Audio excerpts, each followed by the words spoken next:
నమస్కారం friends. Big boss season 10 వచ్చేస్తుంది. ఈసారి కూడా అగ్ని పరీక్ష పేరుతో సామాన్యులకు హౌస్లోకి వెళ్ళే అద్భుతమైన అవకాశం ఇస్తున్నారు. కానీ లక్షల మంది అప్లై చేస్తే కేవలం నలుగురైదుగురిని మాత్రమే టీం ఎలా సెలెక్ట్ చేస్తుంది? అసలు big boss team mindset ఏంటి? వారు ఎలాంటి వాళ్ళను వెతుకుతున్నారు? రాత్రికి రాత్రే సెలబ్రిటీ అయిపోయే ఆ సీక్రెట్ రూల్స్ ఏంటో ఈ వీడియోలో క్లియర్గా తెలుసుకుందాం. స్కిప్ చేయకుండా చివరి వరకు చూడండి. మొదటి స్టెప్, అప్లికేషన్తో పాటు పంపే 2 నిమిషాల వీడియో. ఇక్కడే 90% మంది రిజెక్ట్ అవుతారు. బిగ్ బాస్ టీం మీ అందాన్ని లేదా చదువును చూడదు. మీలో ఎంటర్టైన్మెంట్ వాల్యూ ఉందా లేదా అనేది చూస్తుంది. ఎలాంటి వాళ్ళను సెలెక్ట్ చేస్తారు? కెమెరా భయం లేకుండా తమ లైఫ్ స్టోరీని లేదా పర్ఫార్మెన్స్ని బోరింగ్గా కాకుండా చాలా జెన్యున్గా మరియు ఎనర్జెటిక్గా చెప్పే వాళ్ళను ఫిల్టర్ చేస్తారు. మీ మాటల్లో ఒక స్పార్క్ ఉండాలి. వీడియో నచ్చితే మిమ్మల్ని హైదరాబాద్కో లేదా మెయిన్ సిటీకో పిలిచి గ్రూప్ డిస్కషన్స్ పెడతారు. ఇక్కడే అసలైన సైకాలజీ గేమ్ మొదలవుతుంది.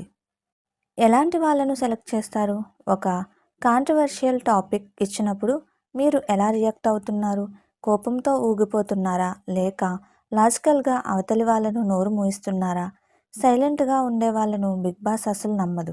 తమ వాయిస్ని బలంగా వినిపిస్తూనే గ్రూప్లో హైలైట్ అయ్యే లీడర్షిప్ క్వాలిటీస్ ఉన్న వాళ్ళను సెలెక్ట్ చేస్తారు. ఈ స్టేజిలో బిగ్ బాస్ సైకాలజిస్టులు, కాస్టింగ్ డైరెక్టర్లను మిమ్మల్ని గదిలో కూర్చోబెట్టి కడిగేస్తారు. మీ లైఫ్లో జరిగిన అత్యంత చెత్త సంఘటనలు, మీ సీక్రెట్స్, మీ ఎఫైర్స్ అన్నిటినీ బయటకు లాగుతారు. ఇక్కడ అతి తెలివి ప్రదర్శిస్తే దొరికిపోతారు. మీరు ఎంత నిజాయితీగా ఉన్నారు, మీ లైఫ్లో ఎంత డ్రామా, కష్టం ఉంది, హౌస్లోకి వెళ్తే మీ ఎమోషన్స్ ఎలా బయటపడతాయి అనేది వాళ్ళు ముందే అంచనా వేస్తారు. కన్నీళ్లు పెట్టించగలరా, నవ్వించగలరా, లేదా కోపంతో హౌస్ని షేక్ చేయగలరా అనే ఎమోషనల్ యాంగిల్ ఉన్న వాళ్ళను ఇక్కడే ఓకే చేస్తారు. బిగ్ బాస్ టీం ఎప్పుడు ఒకే రకమైన వాళ్ళను తీసుకోదు. ఒక నవల లేదా సినిమాలో లాగా రకరకాల పాత్రలను వెతుకుతోంది. ది ఫైటర్, ఏ విషయానికైనా గొడవపడే మొండి క్యారెక్టర్. ది ఎంటర్టైనర్, కామెడీ లేదా సాంగ్స్తో హౌస్ని యాక్టివ్గా ఉంచేవాళ్ళు. ది అండర్ డాగ్, చాలా పేదరికం లేదా కష్టాల నుండి వచ్చి సింపతి. ది ఎంటర్టైనర్, కామెడీ లేదా సాంగ్స్తో హౌస్ని యాక్టివ్గా ఉంచేవాళ్ళు.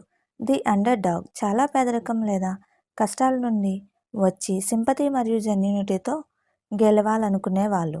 ద స్ట్రాటాలజిస్ట్, మైండ్ గేమ్స్ ఆడే తెలివైన వాళ్ళు. సో ఫ్రెండ్స్, ఇది బిగ్ బాస్ అగ్ని పరీక్ష వెనుక ఉండే అసలైన సెలక్షన్ సీక్రెట్. మీరు కూడా సామాన్యుడిగా అప్లై చేయాలనుకుంటే ముసుగు తీసేసి మీ ఒరిజినల్ క్యారెక్టర్ని చూపించండి. ఈ వీడియో మీకు నచ్చితే వెంటనే లైక్ చేయండి, మీ ఫ్రెండ్స్కి షేర్ చేయండి. మరిన్ని బిగ్ బాస్ అప్డేట్ కోసం మన ఛానల్ని ఇప్పుడే సబ్స్క్రైబ్ చేసుకోండి. Thank you.